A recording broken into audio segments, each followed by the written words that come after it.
Alors pour t'apprendre ce morceau-là, j'ai découpé la vidéo en plusieurs parties. Je vais te montrer tout d'abord les accords de l'accompagnement. Ensuite, le petit plan qu'il y a de guitare électrique qui va faire les liens un petit peu de chaque partie. Et à la fin, pour ceux qui sont un peu plus avancés, je vais te montrer comment jouer la mélodie de la chanteuse, mais à la guitare. Et c'est parti.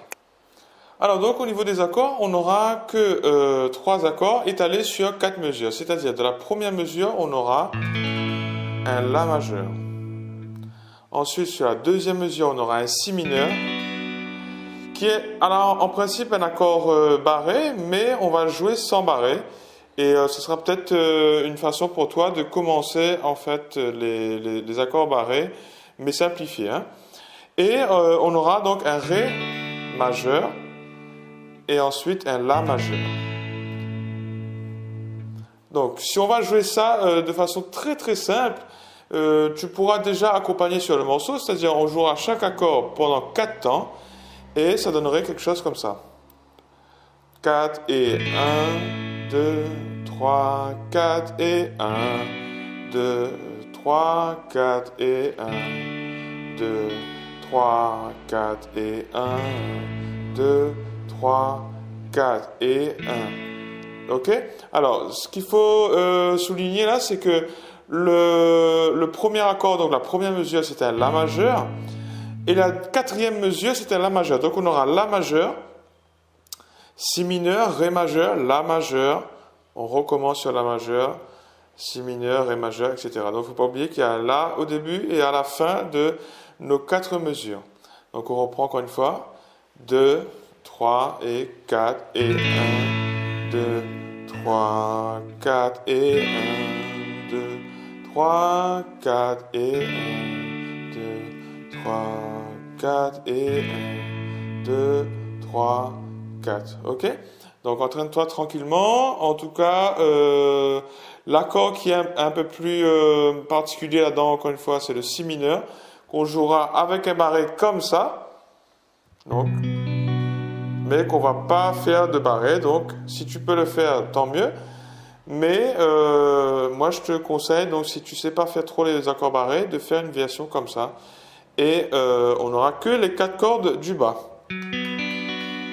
Voilà. Ensuite, si tu veux rajouter la rythmique avec ça, on aura une rythmique qui sonnera plutôt comme ça.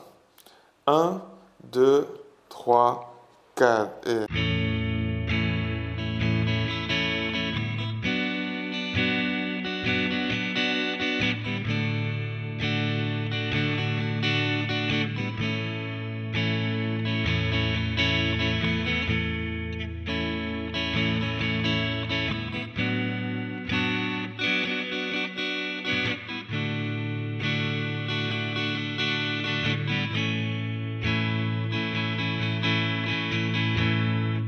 Ok, donc on va surtout attaquer vers le bas pour bien commencer. Et ensuite, on aura une rythmique qui va se répéter à chaque fois sur tous les accords. Ce sera la même chose. 1, 2, 3, 4 et bas, bas, bas, haut, haut, bas, bas, bas, haut, bas, bas, bas, haut, haut, bas, bas, bas, haut, bas, bas, bas, haut, haut, bas, bas, bas, haut, bas. Bas, bas, haut, haut, bas, bas, bas, haut, bas. Voilà, d'accord? Alors maintenant, on va regarder le plan qui fait le lien un peu entre les différentes parties, les couplets, refrains, etc.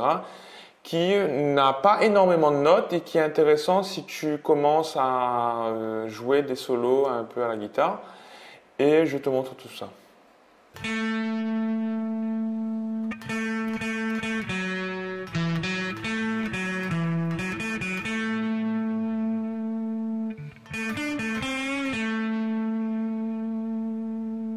Voilà, juste ça. Donc je vais décortiquer un petit peu tout ça. Donc si tu as jamais fait vraiment de solo, je trouve qu'il est intéressant. C'est pas un vrai solo, hein, mais c'est un petit plan qui te permettrait de développer un petit peu le doigté au niveau de l'approche mélodique de la guitare et pas uniquement au niveau des accords. Donc si tu es motivé et tu veux apprendre ce plan-là, On va commencer donc sur cette note-là qui est sur la corde 4. Case 7 qui est un La. Juste pour rappel, la tonalité du morceau est La majeur, c'est pour ça qu'on commence sur un La majeur. Donc naturellement, ça sonne très bien si on commence un petit plan comme ça. Et donc voilà, on va commencer sur cette note-là, qui va durer un certain temps.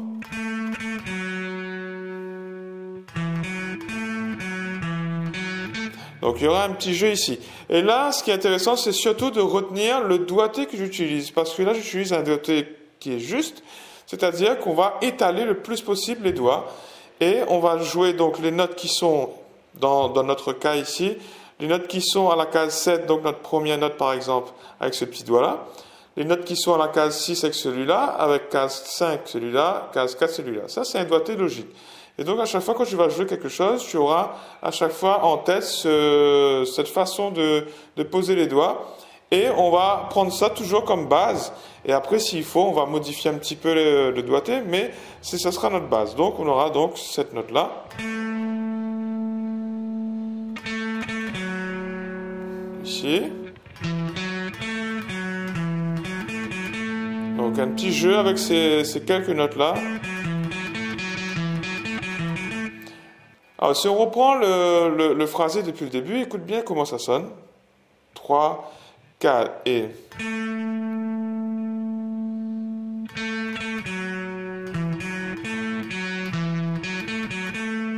Et après, on aura la suite.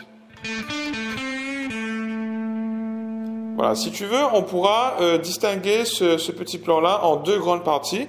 On aura la partie du début qui a que cette note-là dedans. D'accord? Bien sûr, en gardant le bon doigté. Et là, encore une fois, là, peut-être la difficulté, ce sera pour toi d'étaler tout ça sur 4 cases réellement. Donc, le petit doigt, il faut absolument l'utiliser pour le muscler, etc.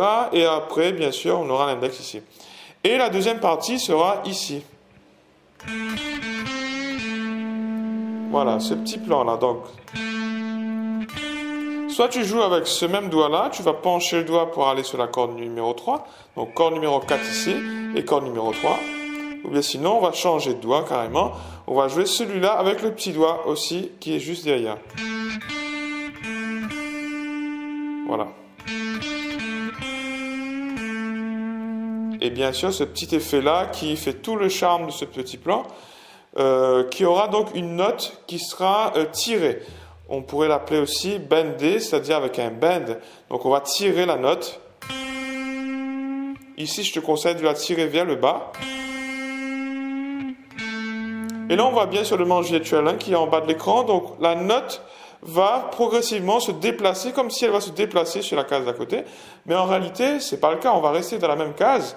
Mais la note va devenir de plus en plus aiguë, progressivement.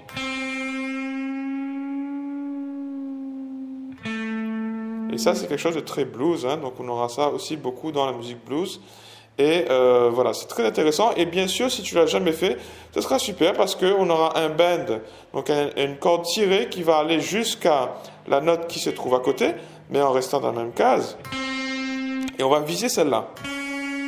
Tu vas toujours viser pour tirer, donc viser cette note-là, donc ce son-là, mais on va tirer à partir de là.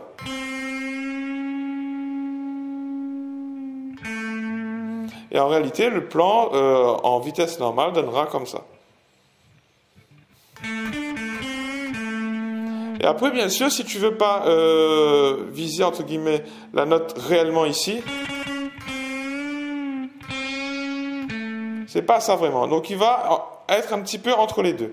Donc, c'est ça qui est intéressant, c'est que tu n'auras pas besoin d'être super juste. Donc, si c'est un petit peu entre les deux, ce sera parfait.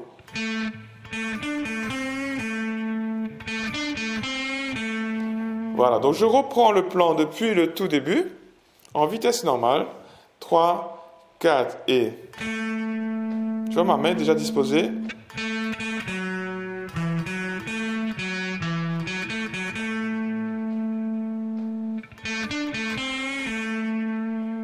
Trois, 4 encore.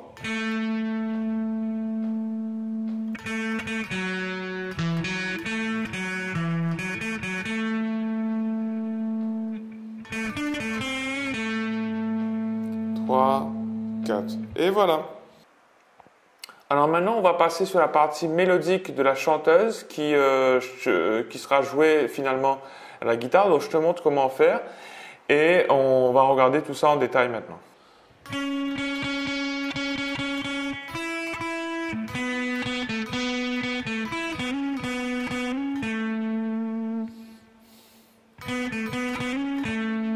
Un petit vibrato sur la dernière note. Ensuite, la deuxième partie, ça donnerait ça.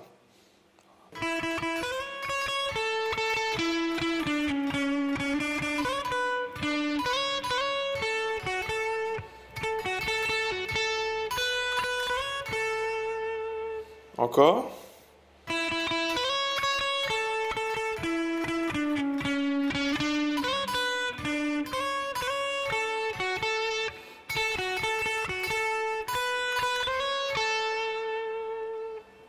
Dernière partie.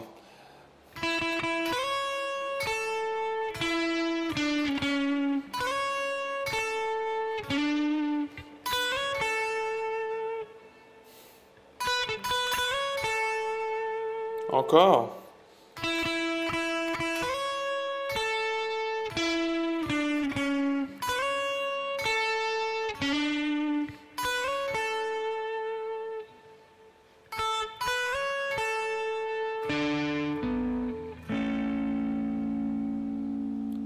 Et voilà, donc n'hésite pas à re-regarder encore une fois la vidéo si tu as du mal pour te repérer au niveau des notes. Et voilà donc les différentes parties de ce morceau-là. J'espère que ça t'a plu. Si ça t'a plu, n'hésite pas à mettre un pouce bleu et à t'abonner si ce n'est pas déjà fait sur la chaîne parce que je mets régulièrement des vidéos une fois par semaine. Et du coup, pour se laisser, je vais te jouer l'ensemble de tout ça et je te dis bonne pratique à toi et à la semaine prochaine.